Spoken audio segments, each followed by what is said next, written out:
is Joram van Klaveren. I'm from the Netherlands, and I used to be a member of the PVV. It's probably a party that you do not know, and if you do know, that's something special to know.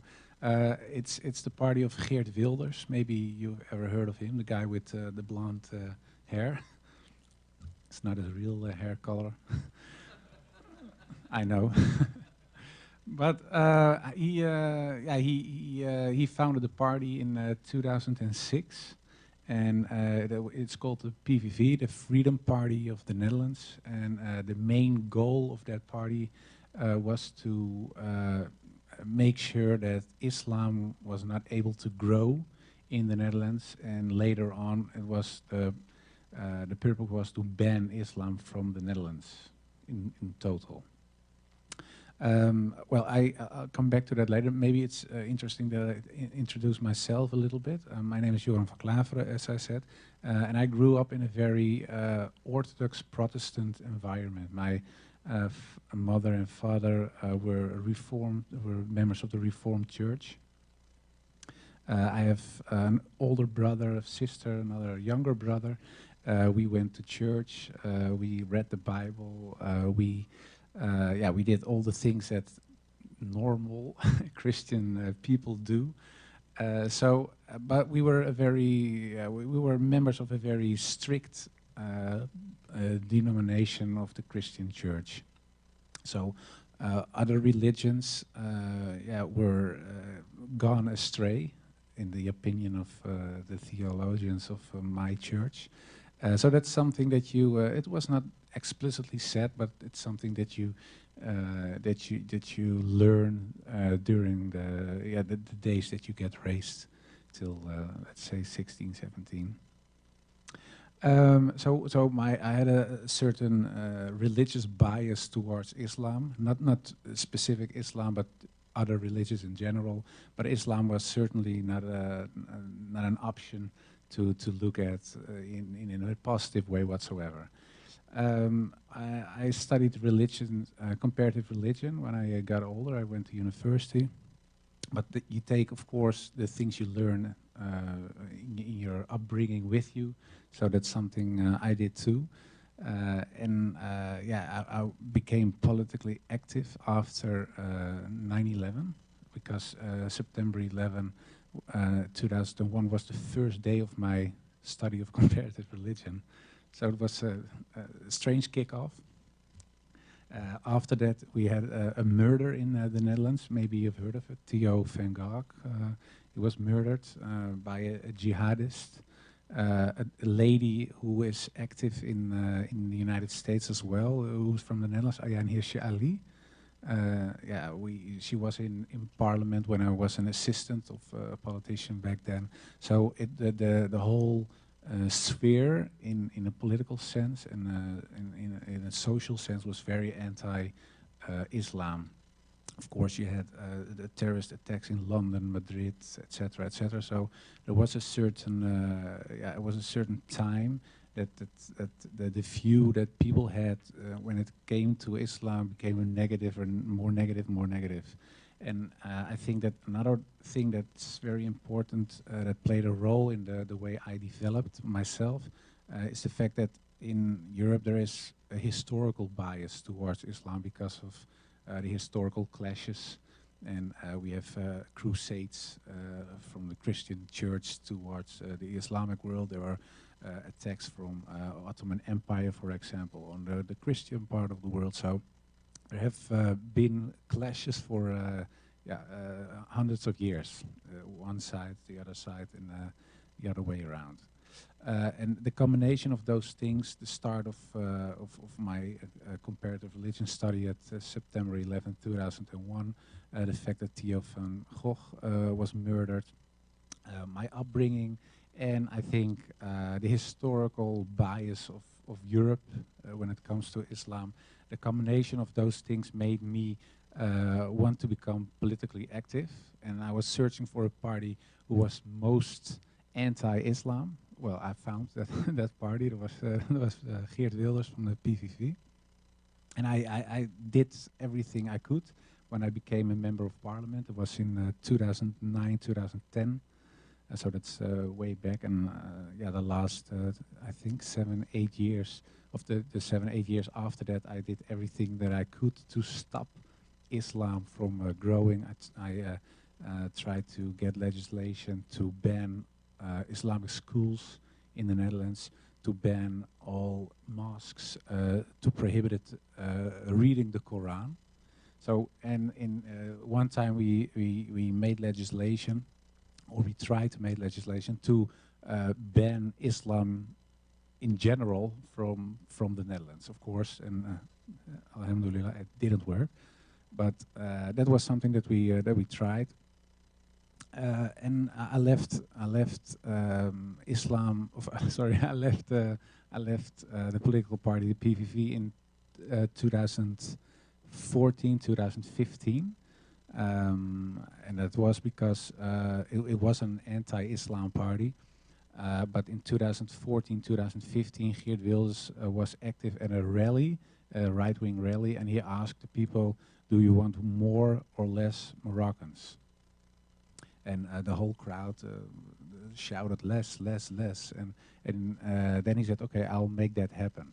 And that was, for me, was a point that I thought, okay, I'm still anti-Islam, but this has nothing to do with anti-Islam anymore. This anti-Moroccans. So I asked him to take his words back or change it or do whatever to play it down a little bit. He said, no, why should I? So then I left. And in 2017, I stopped politics in general. I do something else now. I work for the radio and teach and other things, no politics anymore. But there was one long-held desire that I had, was writing an anti-Islam book, because I was still anti-Islam, only not active in the politics anymore. And I was, I thought it would be a very important thing that all the things that I said and that anti-Islamic people and groups say, that we have a theoretical basis with great grounds, so we can point to the book when people have discussions, and we would solve the dispute about Islam. Is Islam a religion of peace, or is it something very wrong and evil when it comes to Europe or the West or the world in general? So I started writing the book, but I always had, as a Christian guy, my doubts on certain dogmas of the Christian Church, for example, the Trinity, the crucifixion of Christ, and I thought those were points when it comes to the Christian dogmas that are difficult to understand. So, but I was writing the book, but those, I tell you this because it comes back later in my story. I tried to write the book, and what I did was all the objections that I had, and those were, for example, Islam promotes terror. That's something that I thought. Islam is anti-women. Islam is anti-Jewish. Islam is anti-democracy. Well, all the prejudices and all the stereotypes when it comes to Islam, I had. And what I did was starting to read and reread the articles and the books that I already read. But at some point, I came across information that was at odds with the things that I was used to read and what I learned in the past. So I started writing letters to several ministers, to imams, and to scholars. And one of those scholars was Abdul Hakim Murad. He's a professor from University of Cambridge. But I didn't know that. I just followed a line. I thought, oh, well, he's a scholar, so I write. And I didn't know if people would write back, because I put a little link from Wikipedia, and my own page is in English as well. So I thought, okay, I give them at least the information so they know who they are talking or writing with. And after I find out who he was, I thought, oh, well, he will never answer. But he is one of the greatest scholars in Europe when it comes to Islam. And but he did. And I got a 17-page mail back And I thought, whoa. So I started reading and reading and reading, and he asked me at the end, how is it possible? Because you studied comparative religion at Free University, where Abdul Hakim Murad also taught in the past. So he asked me, from what happened? And what titles did you read, and what's the information you got? So I gave him a list with titles. He said, okay, I know where you're coming from, I understand. And I explained that when I was younger and I was at university, the points that I mentioned earlier when it comes to the historical bias and the upbringing, etc. But at one point in 2003, 2004, I went as a student to several mosques. And I asked several Muslims, well, what's up with Afghanistan, Taliban, etc., etc. And there was one guy who told me, well, that's what Islam wants. And he was a Muslim. And he said to me, yeah, well, I don't like it either, but that's what God wants, so we have to do that point. And then I thought, whoa, you're even more crazier than I thought. And that hardened my views when it came to Islam. And I told Abdul Hakim Murad as well, and he said, well, you know what the point is, that you have Dar al-Islam, he said it's a house of Islam, and you are in a little barn somewhere in the garden with all the extremists, the anti-Islam guys and the extreme Muslims. And so what you have to do is get out of the barn, walk into the garden, look at the house, go into the house, and then we talk again. You can ask questions again. And that's what, and I asked him, well, I'm willing to get out of the barn if you give me some information, how, a map. So he gave me some information. I started reading and reading, and in the end, I thought, okay, Islam, the teachings of Islam, I thought, okay, that it looks very much like Christianity. Be polite, of course, believing in God, believing in the prophets, etc. But in the end, the big difference, of course, is whether the question whether Muhammad is a prophet or not. So I thought, okay, maybe Islam, the teachings of Islam are okay, but Muhammad is still, as I learned, an antichrist, or he is a crook, or all the bad things you can imagine. That was still the view that I held when it came to Prophet Muhammad. What I did was comparing him not to Jesus, because a lot of people always say you have to compare him with Jesus, but I found that illogical, because Jesus had another mission. Even when I was still not a Muslim, I thought, well, it's more fair to compare him to Moses, because I thought, well, in the Christian church I was brought up, they called Moses the lawgiver, and I thought, well, Prophet Muhammad brought a law as well, the Sharia.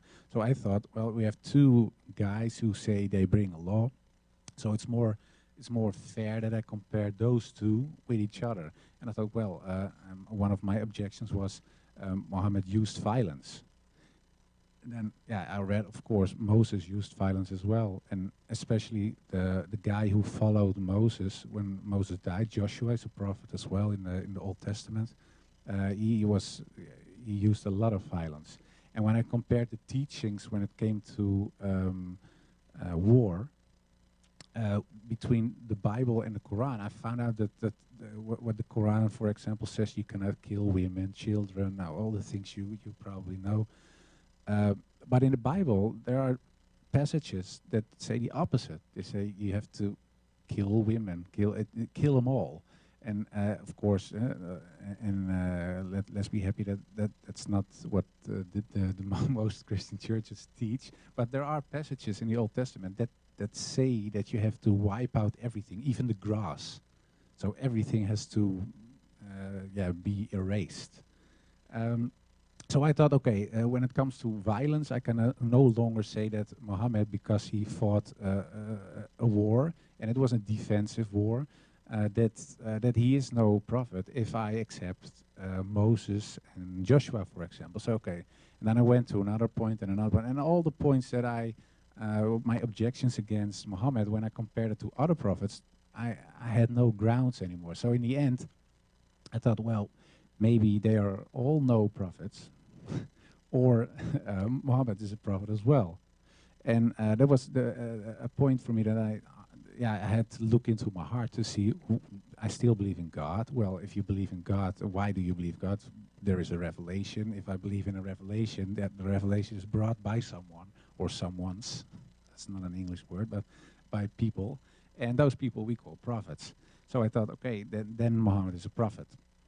And then I realized, well, if I say Muhammad is a prophet and I believe in God, then there is a problem, because then I would be a Muslim, and that's not still something I didn't want to be. And so I yeah, talked to a lot of people, and they say, yeah, well, if that's the case, you are a Muslim, whether you like it or not, or you must stop believing in God or something.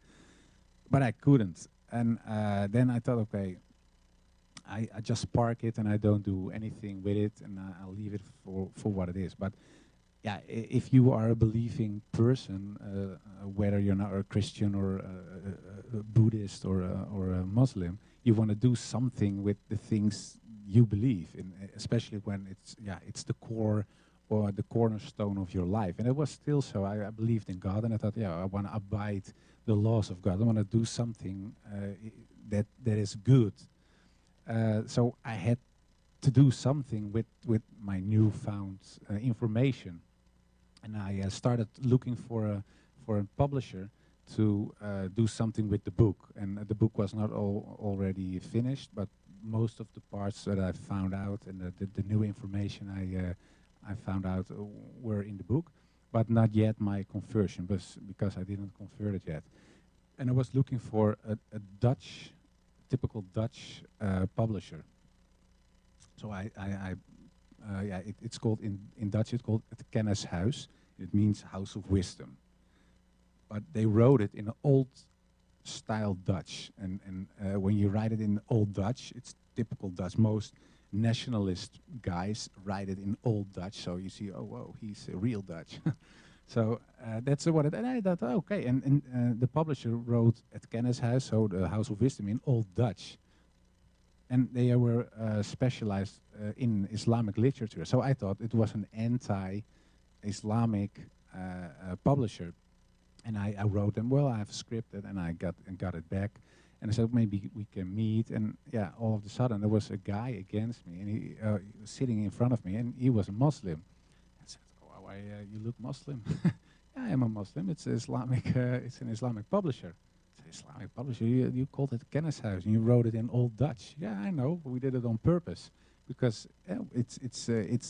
we're in that way we try to reach out for people who think that Islam is not compatible with the West or with Holland in this case. So we start talking. I told him where I was, that I believed that Muhammad probably was a prophet, and I still believe in God. He said, well, you are a Muslim, but you don't know it yet. So I start reading, and it took a couple of months, and after those months, we were eating at home by the publisher, and there was an imam with us and some other guys, also non-Muslims, and the imam suddenly asked me, do you believe in God, yes or no? I said, yes. Do you believe Muhammad was a prophet, yes or no? I said, yes. I said, well, we take the Shahada now, or is it something you do not want to do? And then I said, yeah, I think deep in my heart I want to do it, but I cannot do it because, of course, because of your family, and yeah, because I was a right-wing nationalist. I cannot become a Muslim. That's ridiculous. But I did, and it made me very happy, and I'm still very happy today.